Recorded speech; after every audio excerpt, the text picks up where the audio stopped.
Welcome back, everybody, to Robbs MetalWorks. We are here working it hard at the big Texas Metal Fest in Austin, and it brings me great pleasure to welcome back a band that I have always supported and loved from Massachusetts. I have with me the guys, Guy and Greg from the Red Chord. Gentlemen, welcome to our show once again.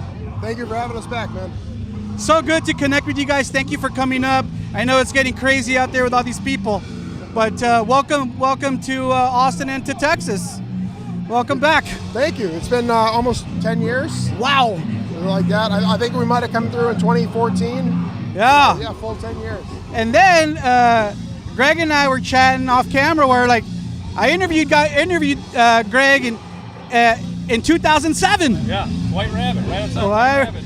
Across the street from the White Rabbit. Is that place still around? It's called the Paper Tiger now. Paper Tiger. But okay. the venue is still around. Still there? Yeah. We got a lot of good White Rabbit memories. Oh man. Is that weird burger joint that it looked like it used to be a different burger joint? Not anymore. Is that no, it's changed a lot, you know, and the Paper Tigers kind of still tried to maintain the karma of the White Rabbit, but they've diversified a lot. They do a lot of everything. All right. Not just like heavy and metal and rock and stuff. Yeah. Great shows. Yeah. So, talk a little bit about how you guys got involved with Big Texas Metal Fest. So they had hit us up a while ago when they were putting it together. We've done some intermittent shows now going back to 2022. And I know the Texas was on the short list of stuff that we wanted to definitively come back for.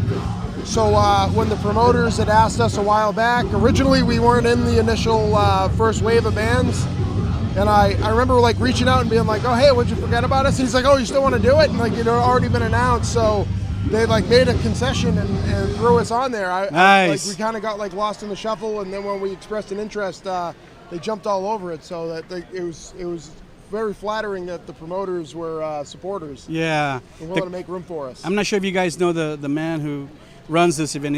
His name's Anthony Stevenson, and he actually has a venue that he owns too, called Come and Take It here in Austin. I knew that was on his email. I didn't realize that was that was the venue. But yeah, it's an actual venue.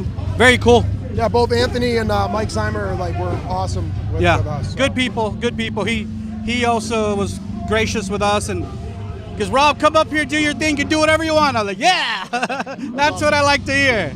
Now, guys, I want to ask you something, and I hope I don't get in trouble for this, but correct me if I'm wrong. Was your last record back from 2009? Yes, that is totally correct. 2009. Fed through the teeth machine. Yes.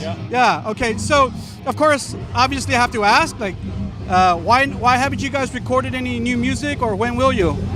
So we tend to do things at our own pace, which is sometimes not in line with what the rest of the universe does. So we're kind of taking a step back from doing the like drop from the sky and doing shows for no apparent reason. So when we were doing this show and some of the others this year, it's been kind of to support the re-release of the Fused Together and Revolving Doors on vinyl. Hopefully that's going to give us an opportunity to like get together for the shows, work on some new material, and see kind of how things gel.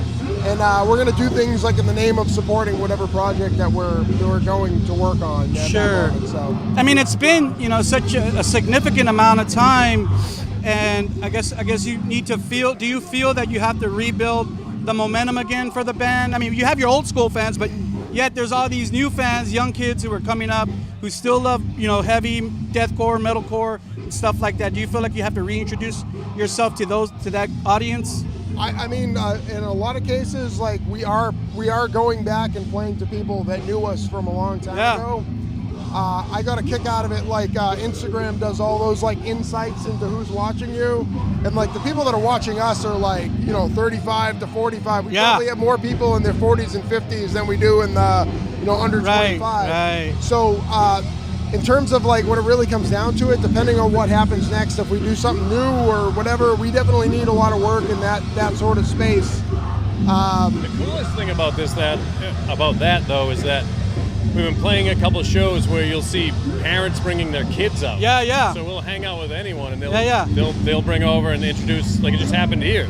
They introduced a son to us, and they're excited. So it's fun to see parents bring out their kids to things like this. Like when we were kids, it was only Deadhead parents that would bring their kids around. Right, Now you right. see metal parents bringing kids around, so it's fun to see and talk to younger people about it. Right. I saw your video that you do your little videos and you post them. Yeah. And you know, they're cool. And you know, He makes us do it when we're not expecting it. well, great. you know what? Guy's right. I mean, that's important stuff nowadays. Like, you have to have a social media presence to a certain extent, whether, you know, you do little videos like that or whether you're doing, you know, big production videos or whatever. You know, that stuff's kind of important now. I commend Guy on this, honestly, because I hate all of that, any of that. My social media is just what we're doing, really, or what my bands are doing. You're like, send me an email, bro. Yeah, I don't really care about any of that or keeping in touch with anybody, but Guy is really, when he gets something in his head, when he sets a goal for himself, he wants to hit it, and no matter how irritating it is, he's going to hit it. You know, I should say no matter how many people he irritates, he's going to hit it. No, I mean, so like in a lot of ways, when we were going to get the Fuse Together thing to reissue, Yeah. and I was like kind of resurrecting like my own label Black Market activities in order to do it. It's like I didn't even have an Instagram for it. Like, so I had to make an Instagram and start with that, like, you know, the walk of shame, the 0 followers, 0 following. And I'm like, all right, you see people out there and they're doing it, and now it's all about building your own little like community of like, okay, well, how do you reach people? Well, unfortunately, the way it goes is like you're reaching them one at a time and saying like, hey, follow us, and this is what we're doing, and collaborating with other people and stuff. So it's a different animal than it kind of used to be, because there's not like an MTV2 or a local radio station or whatever to get that together for you. So yeah, I've been running the most of the social media for the last couple of years now, since we started doing things again. And I mean, it's work. You know, it's absolutely work, and it's not something that kind of comes naturally, because I don't like get off stage and be like, oh, I need to like go and broadcast to our followers like, oh man, yeah, sorry, that show was great or that show was bad. Right. It just, that's like, I have to be like, oh, I haven't posted anything. Right. He's trying not to throw up after a show nowadays. Oh yeah. I can imagine. Yeah, very important. It's really weird too, because nowadays, like, I'll interview like a young band, and then like everybody in the band like does something on the back end, like, oh, I'm a video producer, I'm a fucking, you know, social media marketing expert. All these dudes, all these kids are like doing their own stuff. Of course, you know, very economically for them too. But like when I've worked with like younger kids in the past, it's like, it's weird because it's a second nature for them. Yeah. You know what I mean? It's like I watch them and like they can throw a video together in 2 seconds, like just for the fun of it. Right. And I'm like sitting there trying to like edit something and keep it under a certain amount. And I'm like, this is like way too much like mental bandwidth. You know? Like, this is like actual work for me. And then they're doing it on their phone. Yeah. Yeah, absolutely. You're on your desktop, like trying to figure shit out. You mentioned the Fuse re-release. Is that a straight reissue, or did you do anything to the recording? So so it was already mastered way back in the day. It was mastered for vinyl. So when we touched base with the original recording and mastering engineer, Nick Sampiello, the New Alliance East, he actually had it. I don't know if he polished it up a little bit, but it was like mastered for vinyl. So like when we did that record originally, we recorded it all like in basically 2.5 days, mixed it like another day or two. It was basically like done live, and it was like recorded analog, so like reel-to-reel tape, and then mixed down to Pro Tools. So he had actually had that like from back in the day, and it took him probably more work to go find the drives and dig it up. And all that. Like because in his archive, So thanks to Nick for sure for actually retaining that. And so you repressed it in vinyl. Yes. Yeah. We only did the original 9 songs because we had a later version where we threw like demos and stuff like that. Yeah. But it was like, you know what? We had the original 9. We wanted it that way, like, you know, and it wasn't about like adding little bonus stuff. We wanted to like keep the original feel and everything of it. So. Yeah. And is that already available? Yeah. So we tell the people where to get it. So we put it up through our e-store, indiemerch.com/the Red Chord. And the folks at Decibel had copies that blew out immediately. The folks at Deathwish had copies, they blew out immediately. And the Indie Merch and IndieMerchStore.com people are on. There was like 10 copies left. Like when I checked like this morning. So I mean, it's almost gone. It's going. We're probably going to have to repress it because like we actually want to make sure that stores, the brick and mortar like indie stores that still care, we want them to have an opportunity to have it and actually sell it for the people who support record stores. Yeah. So guys, what does the rest of this year hold for the band, or what would you like to do? I know you guys didn't you do like New England Metal Fest or Milwaukee Metal Fest? We just did Milwaukee last weekend. We've got New England coming up. Yeah. We got 2 shows in Braintree, Massachusetts at Widowmaker Brewery. Our friends there decided that it was okay to have us play there 2 nights in a row. So we're doing that next weekend, Saturday and Sunday. We're playing with Body Stuff and Intercourse and Dead Guy the first day. Yeah. And it's Dead Guy's first appearance in over a decade. Wow. In Massachusetts. But they haven't played, Dead Guy hasn't hit Boston since the 1990s. Wow. Okay, Jesus. Wow. And then day 2, it's, who's playing day 2? So second day is Through the Eyes of the Dead from a second story window, and a band called Stagnator that's from Mass. They're awesome.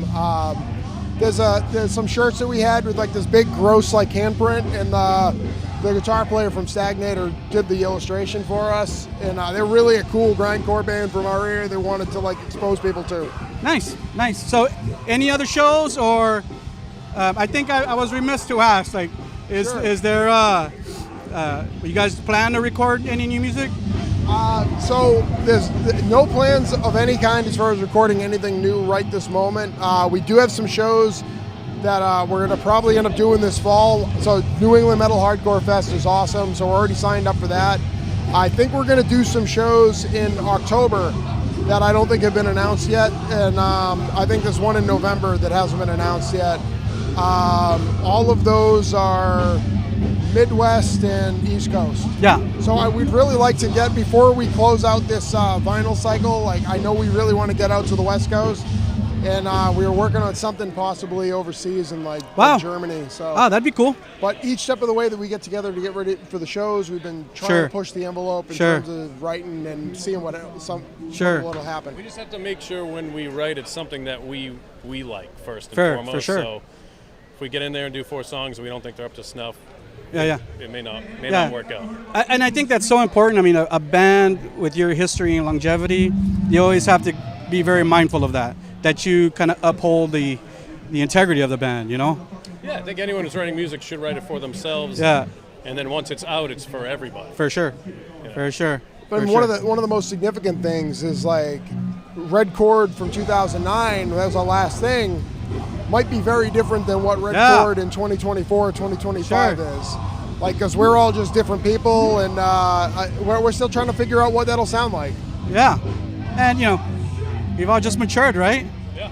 We've all just matured in different strokes these days, right? Yeah. What do you think of all these weird Austin people? You're crazy. I don't think they're that weird. Everyone's been awesome. Every time I come to Austin, like sometime weirdos. I'll be at Come and Take It, I always see something freaky, like really weird. That's what I live for. Weird, yeah. Man. I've seen a couple of weird things today.